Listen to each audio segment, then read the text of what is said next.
guys, ito na yung drink namin. Ay, dahil may mga tao, baka magalit sila. Walang tao sa beach sa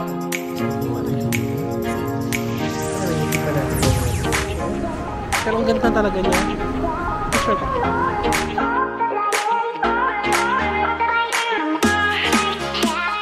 Good morning! Charot. Kagising lang namin guys. And nagpahinga muna kami after we tour around Kuta. That's on the previous vlog. So ngayon around, ano na oras na ba? 4 o'clock, 4:18. And we're waiting for Gojek going to Azul Beach Club. So we're gonna try a beach club here in Bali. So I'm not sure how much yung beach club. Pero may reservation kami doon. Magkano ba na siya? Parang 250,000 yung alam ko na per pax doon na consumable. Pero we'll see later on. I'm gonna share with you guys kung how much yung magagastos natin dun sa Azul Beach Club and ano yung makikita natin doon. Na-recommend lang dito Azul Beach Club kasi maraming beach club dito sa Bali. Pero ito ni-recommend. May mga na-recommend pa sa amin ng mga beach club and hopefully mapuntahan natin lahat yan pagka sa mga susunod na araw. Okay?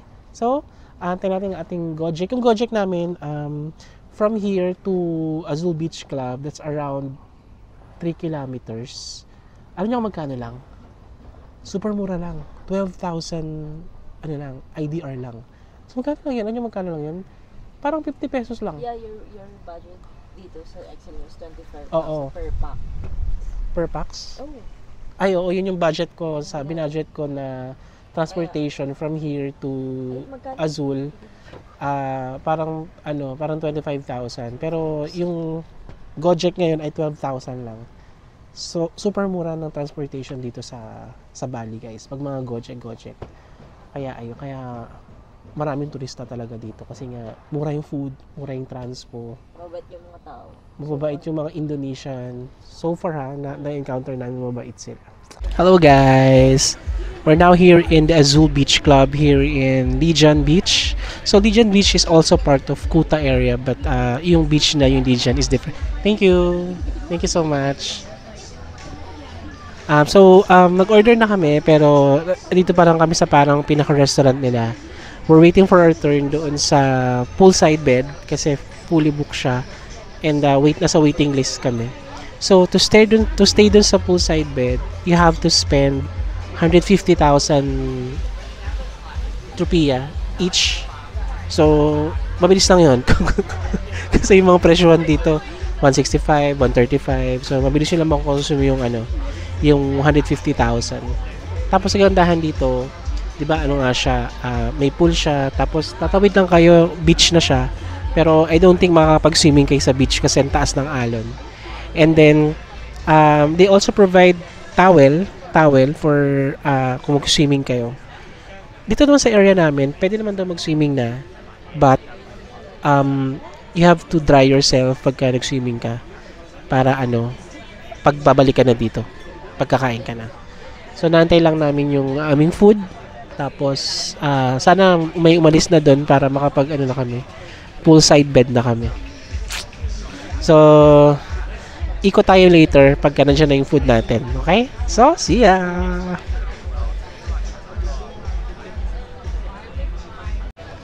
So guys, ito na yung drink namin. Ayan na ito yung Bali.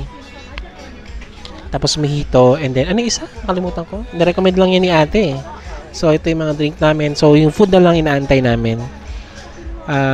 Parang gusto ko na lang mag-chill at huwag na mag-swimming, guys. Pero, mamaya, pag may beach bed na tayo, pwede tayo mag-swimming.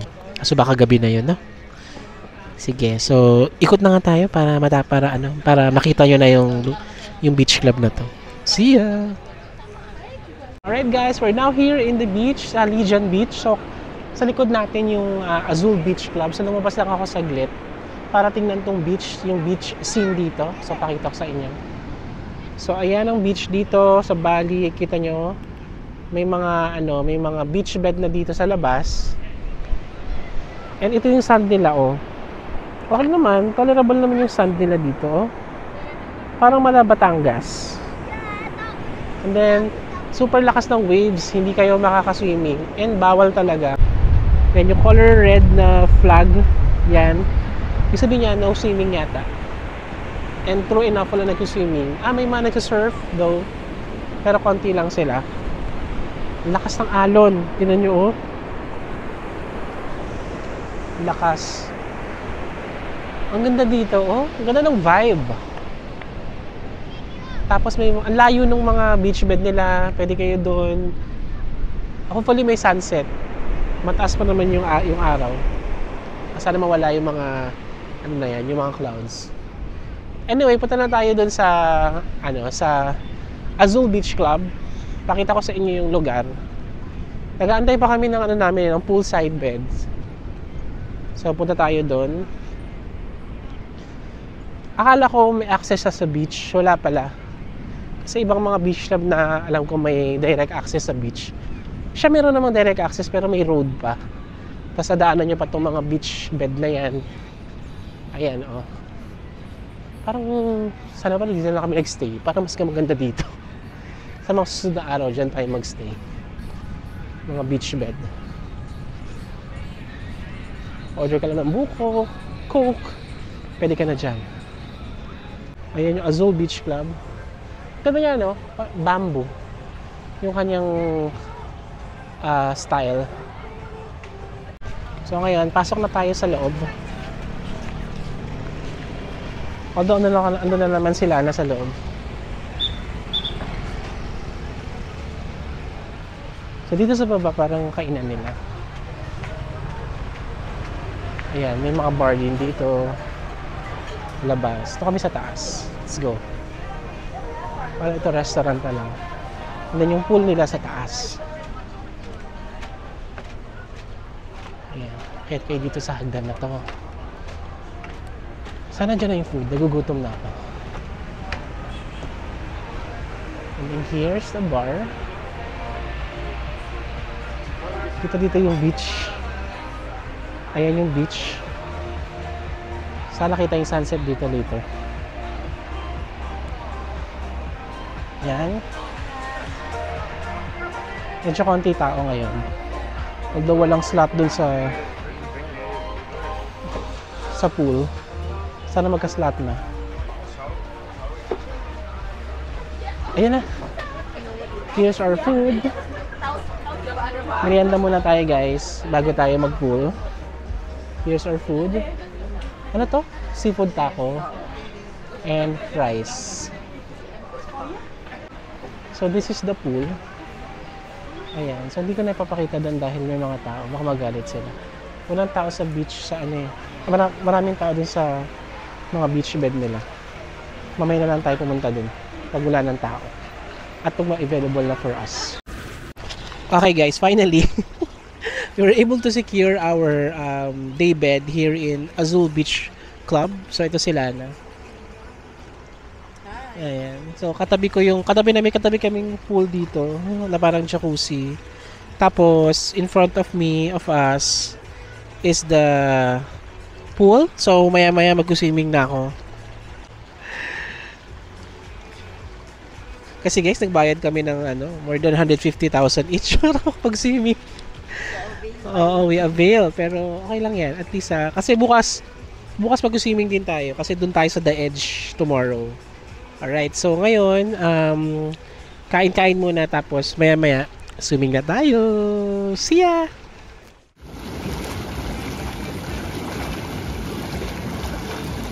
Hello guys! I'm not sure kung narinig nyo pa ako, pero dito tayo ngayon sa Lijan Beach. Katapos lang natin dun sa Azul Beach Club. And ayan, napakaganda ng sky. Lakad-lakad lang kami dito nila na. Ayan sila ko. Sana narinig nyo ako, lalakasan ko lang ang boses ko.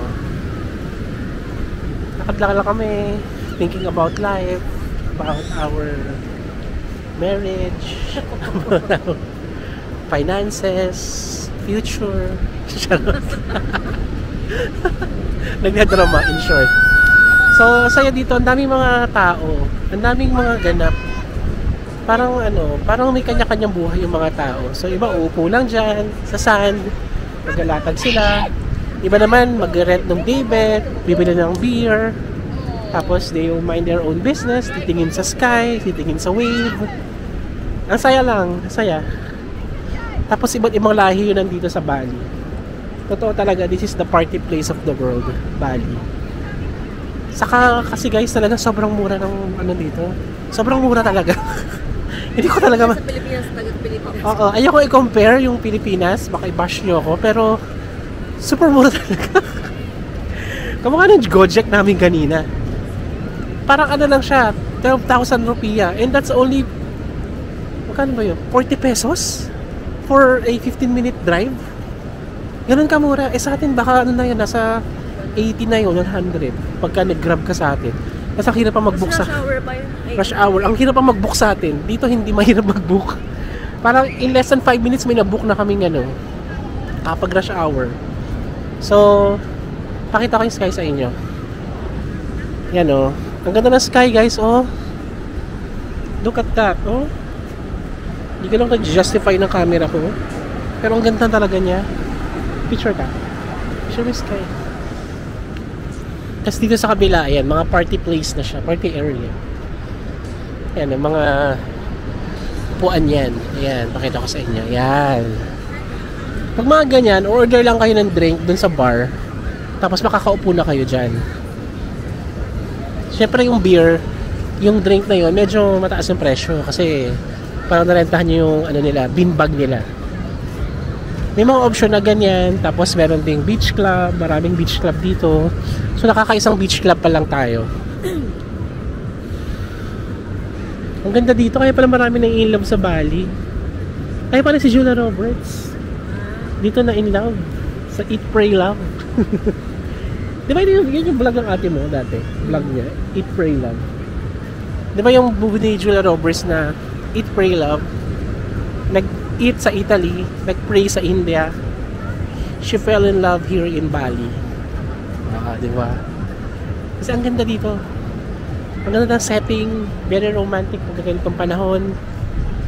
Very serene. No, not serene. Very chill. Yun yung at least na-feel ko ngayon. Ngayong first official night here in Bali. So lakad-lakad tayo hanggang sa mapagod. Tapos mag-Gojek tayo going to our dinner place na malapit lang din dito. We wanna eat some babi guling for dinner. And then tomorrow, imi-meet na namin yung mga kasama namin, si Claire saka sa Ate Bing. Oo, si Chang Claire and Chang Ate Bing.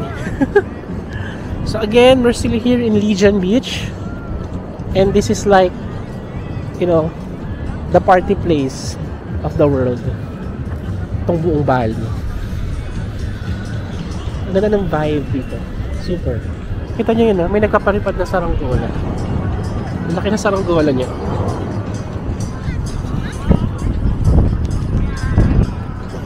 Okay guys, so lakad-lakad lang kami. We're gonna enjoy this walk and then we'll sama kayo mamaya sa aming dinner area. See you later! Alright guys, so dito kami ngayon sa Babi Guling Buning. So from Legion Beach, nag-grab lang kami or nag-Gojek kami going here. So around 11,500 lang yung Gojek. So around 40 pesos lang. So we ordered there Babi Guling. Babi Guling, ayan. Ba't parang hindi ito yung next na yung Babi Guling? See. Anyway, tikman natin yung Babi Guling kung masarap. And then may pa-soup sila. And then water. So let's eat yung Babi Guling. So let's get some pork. And then nice.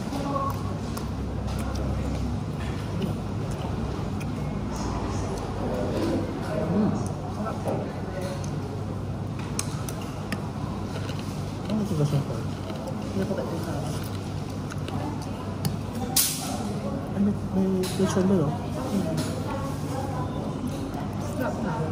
So basically, Babi Guling is just lechon.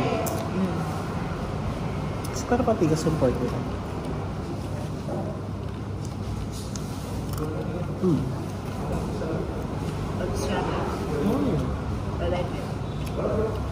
Malasa siya.